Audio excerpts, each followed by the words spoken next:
Good evening, this is the Oscar expert here with Brother Bro, and it's time to react to the Astra Awards. This is the first critics group of the year, and they have I think over 100 members, so what do they indicate? Well, I think any group of critics indicates what people who like movies are enjoying, and also how well what is being campaigned to them is working. You can call these a critic's choice precursor. Usually they're like 7 out of 10 with the Oscars, but it's just fun because they're the first ones. That's all we can really say. We got their creative arts nominations, which is just their below the line categories a little while ago. So I feel like I kind of know what to expect. I also think their taste is similar to the Critics' Choice, but they're more into popular, Wicked, sort of criticky Wicked films. fucking swept. Wicked for Good's definitely going to show up strong here. Best international feature, Belen. This is the only reason this is interesting is because I've been getting hella emails about this movie.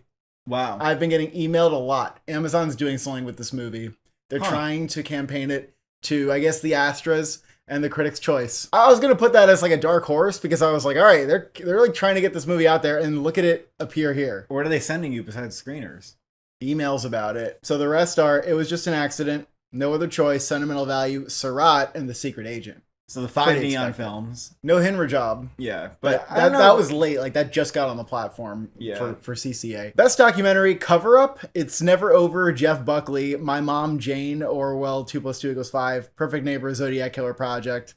This I wouldn't expect to have any correlation. Best animated feature, Arco, Demon Slayer, not Demon Hunters, Demon Slayer. It's an anime. It's not like Chainsaw, whatever. It's not Chainsaw Man. In Your Dreams got in. K-Pop Demon Hunters, Little Amelie. Guys, if Astra's going Little Amelie, so is everyone else. Actually, they nominated a lot of international movies. I don't think it's because Astra. No, I'm just saying, like, that's not like some obscure indie movie. What do you mean? They nominated another obscure anime film. It's not obscure. That was a box office hit. And Zootopia 2 gets in, which just started screening for critics. Very positive reviews on that. I would say everything's here except for Elio. There was no Elio. There was no Neja 2 either, which is not eligible for the Oscar, but it could get Critics' Choice. Ensemble, Jay Kelly, which is going to get picture here, as said. And, at that point, watch out, Critics' Choice. One Battle After Another, Sentimental Value, nice. Sinners, Wake Up Dead Man, and Wicked for Good. So this was my predicted 6 for the Critics' Choice before they snubbed Sentimental Value and Wake Up Dead Man from their 6. Right, yeah. So, again, they're kind of like the Critics' Choice, aren't they? Best Original Screenplay, Jay Kelly, Marty Supreme, Rental Family. Rental Family. Are they gonna like Rental Family? Is Brendan Fraser gonna get in? Okay, could be true. They could like Rental Family. I feel like that is something they could do in picture. Yeah. Sentimental Value, Sinners, Weapons. So I predicted Weapons for Best Picture here. I like Weapons. Let's see if I'm right about Weapons for Best Picture. No Accident. Yeah. Fuck them. Jeez, really? Wow. So Rental Family and Weapons. So I thought that they might do Sorry Baby here. I'm just sad if critics decide that it's not their responsibility to nominate Sorry Baby in original screenplay.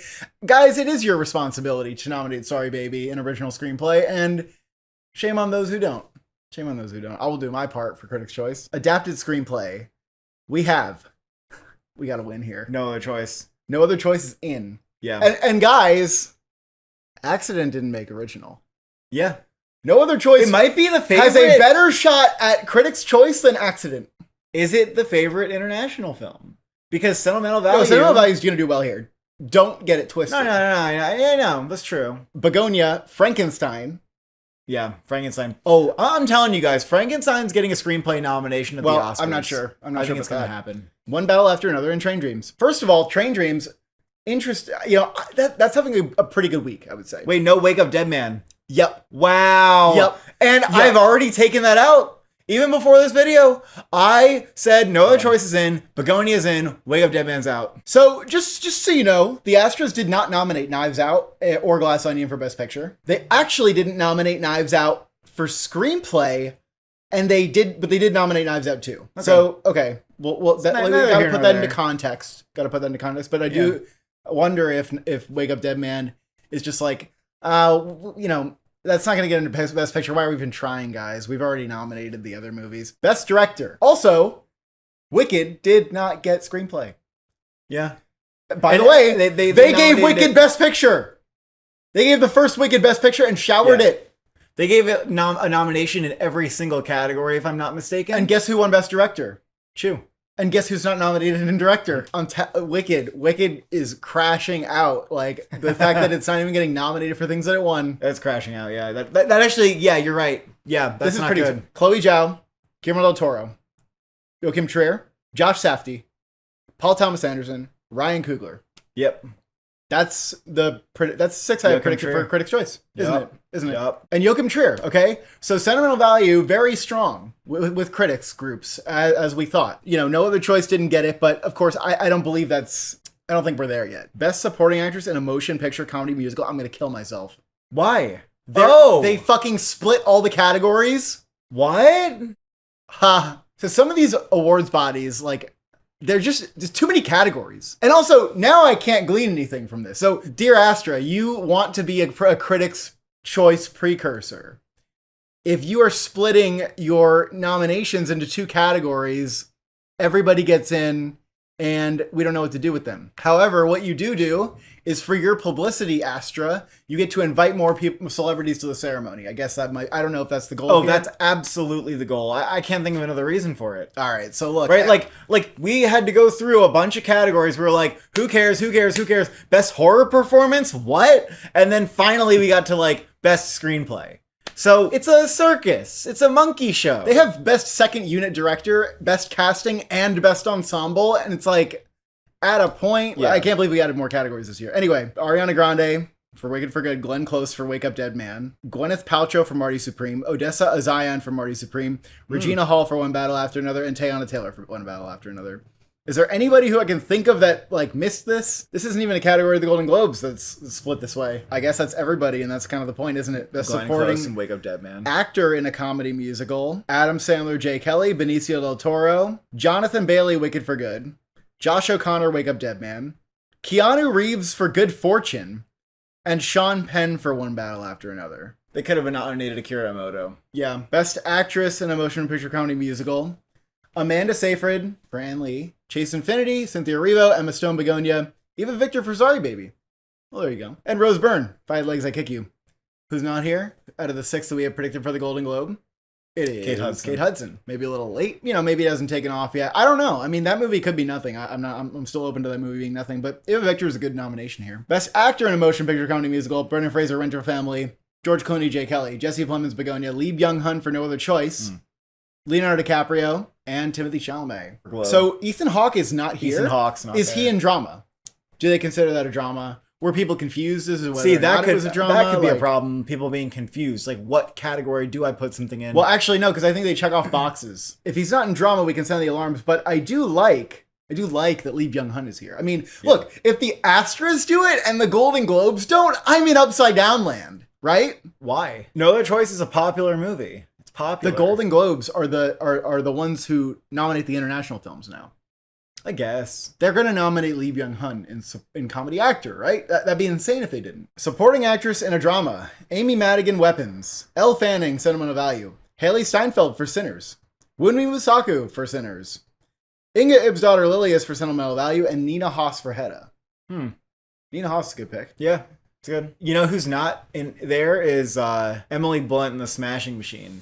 Yeah. Supporting actor in drama: David Johnson, The Long Walk. Honestly, I don't hate it. Delroy Lindo for Sinners, Miles Caton for Sinners, Jacob Elordi for Frankenstein, Paul Mescal for Hamnet, and Stellan Skarsgård for Sentimental Value. No Jeremy Strong.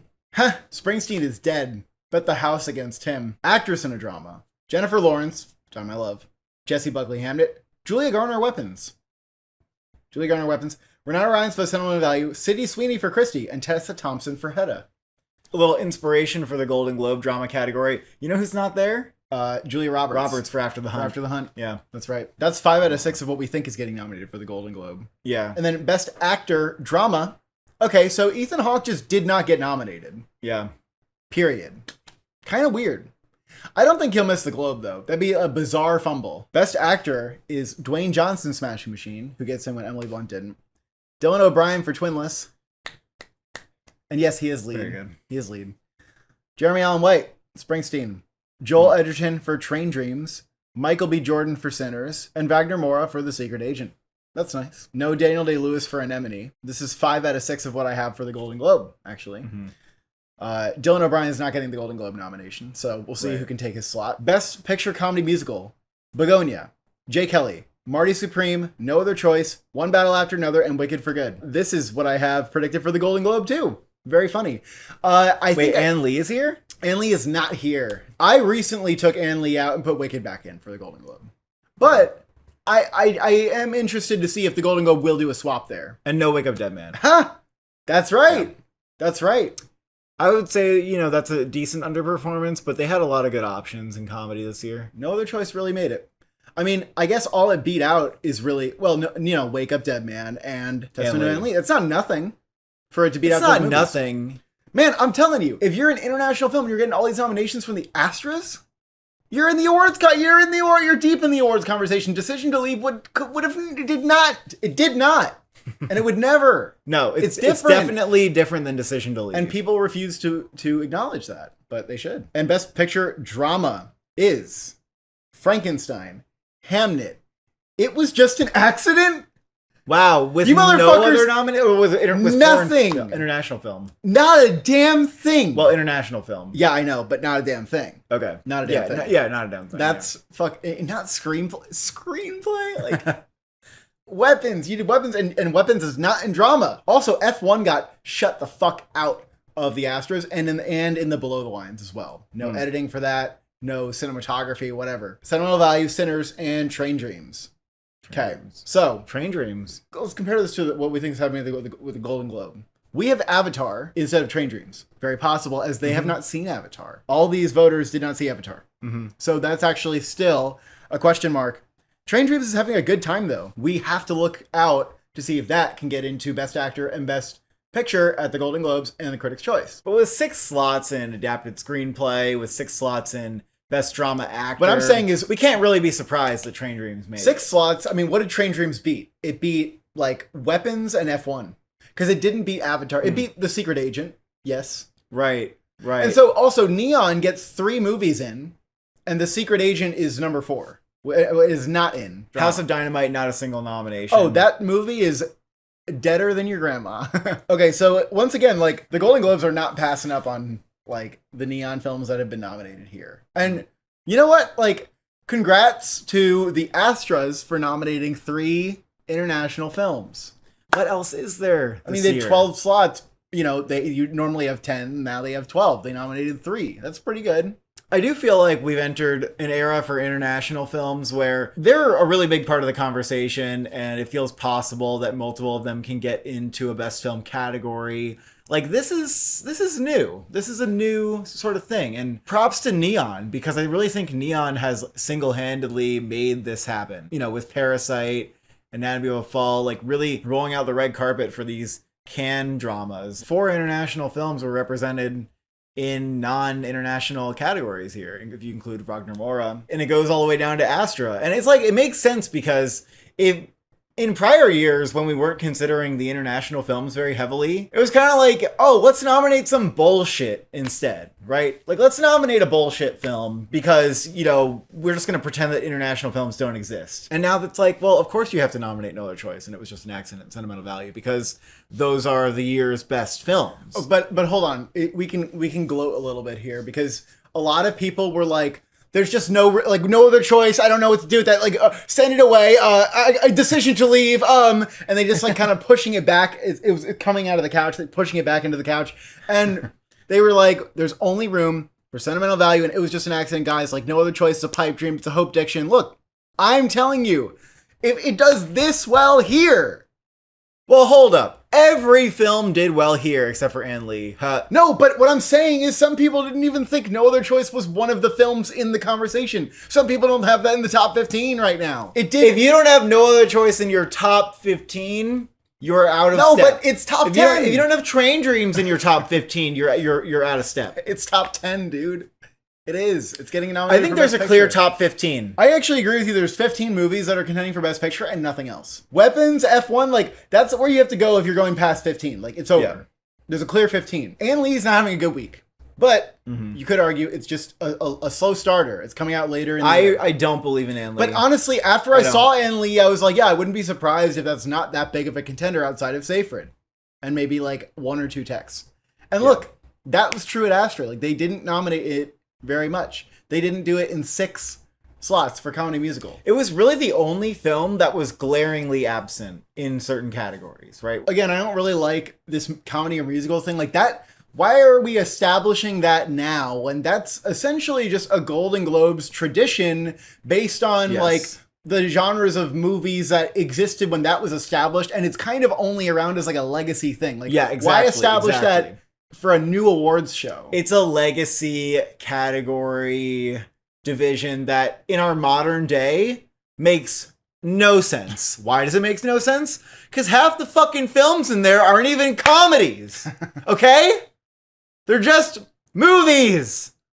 Some of them are funny, but they're all just like it's just silly. It's further splitting your categories into like horror film, action film. Like, I guess it's like a little fun, but it becomes absurd at a certain point. Also, like, and you have to just chill and realize that getting an award nomination shouldn't just be a handout because you're in the awards conversation. Like, it should be like hard to get a nomination. Right. And now it's everybody got a trophy today. But listen, if you were not nominated today, you should be a little scared, right? Right. Like, that's how the Globes are. It's like, if you're not nominated, get fucking scared. Right. The biggest not nominees, I would say, Ethan Hawke for Blue Moon is the biggest, like, where we But who cares? Yeah. I mean, that could easily be something that the Astros just missed on. I mean, that movie, not a lot of people saw it. Maybe Joel Edgerton gets Critics' Choice. Maybe Train Dreams does well at Critics' Choice, and, you know. Also, Is This Thing On didn't get anything. If anybody was actually like, well, hold on. Like, see, that could have been because the category switch was really confusing for Rental Family does get actor and screenplay, but it's not enough to declare any kind of comeback. What do you think that Critics' Choice is doing here? The Critics' Choice are not doing An Lee. I already didn't think they were doing An Lee, but now I very much don't think so. Because it's not really their bread and butter, is it? We don't have them doing Accident, but, you know, maybe like they did here, they could like barely eke in Accident. I mean, I think Critics' Choice are going to do Avatar, or are they going to miss that? Oh, right. No, Avatar is going to happen probably for Critics' Choice. Because we're going to I have to say, of that, they did send out their ballots. Like, I can vote for Critics' Choice right now, but Avatar is not screening till Monday. You know, if it misses there, I think we're just going to have to wait until the Globes to see if it's because it didn't screen. I've got Begonia and Jay Kelly. I'm not sure about Begonia. I'll put Jay Kelly over that. I'm not sure about Begonia either. I mean, I think I'm going to put No Other Choice in over Begonia. That's what's happening. Well, what about Train Dreams? Train Dreams is number 11. I mean, look, maybe Avatar is number 10. Avatar could get snubbed. I mean, maybe we'll see it and it's not like... Here's what I think. If No Other Choice gets into Critics' Choice, you have to say it's getting the Oscar for Best Picture. Or you're going to like make an argument that it's RRR, which was not even similar to anything that's ever been nominated for Best Picture, whereas No Other Choice is similar to movies that have won Best Picture. International People's Choice winner at TIFF. If you covered your ears, you're understanding now why that was a thing, why that happened. You can see it. Nothing happened yet. The happened. Astros nominated stuff. They had 12 slots. The Astros nominate exactly as many international films as the Critics' Choice do. And when the Critics' Choice nominate an international film, except for RRR, it gets into the Oscars. And the Oscars are actually more likely to do international films. That's why it's significant. Like I said, we're in a new era of international films. Yeah, but what does it look like them. to you for there to be an international film that the Critics' Choice likes that the Oscars don't like as much? I mean, you said it yourself. RRR's fucking bizarre, a bizarre movie. No Other Choice isn't that much of a reach. I watched the movie and I was like, sure. Also, I'm just going to say No Other Choice should be a contender in craft categories. But I think it'll befall the same fate as The Substance, where it doesn't get considered in those categories for some reason that doesn't make any sense. Anyway, we'll have to predict the Critics' Choice for December 5th. And, you know, the New York Film Critics will come before that, a couple other things. So, stay tuned. Thank you for watching. Thank you for subscribing. What do you think is getting nominated at the Critics' Choice?